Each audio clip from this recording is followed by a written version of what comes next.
खाना खा लो तेजस्विनी। शशि भी साथ गया है, वो लोग देर से आने वाले हैं। तुम थोड़ा सा खाओगी तो मुझे तसल्ली हो जाएगी।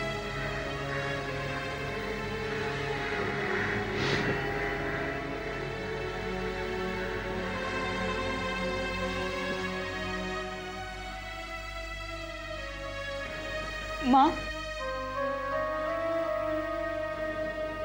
मैं अपने घर वापस जाना चाहती हूँ माँ।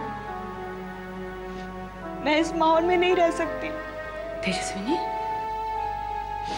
मुझे पता नहीं आपके पति को मुझसे क्या समस्या है जो वो मुझसे इस तरह से अमानवीय व्यवहार कर रहे हैं, मगर मैं इस घर में अपमानित होकर नहीं रह सकती। मेरे मन में भी यही भावना उठी थी जब मैं इस घर में बहू बन के आई थी। बेटी, मेरे साथ तो इससे भी खराब व्यवहार किया गया था।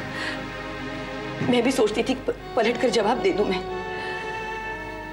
लेकिन मेरे जुबान पर हमेशा संस्कारों का ताला पड़ा रहा।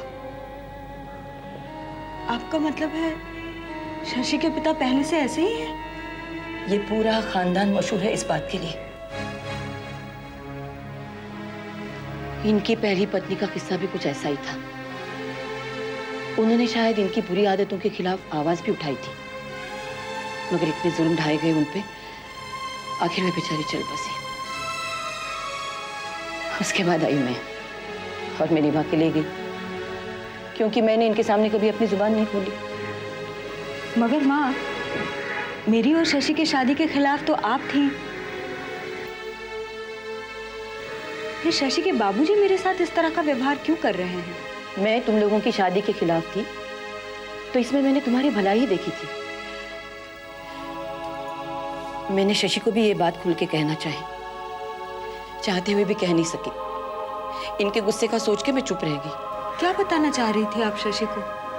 यही कि इनके मन में तुम्हारे लिए ऐसी बुरी भावना छुपी हुई है जिसकी वजह से वो तुम्हारी और शशि की शादी पे जोर दे रहे थे।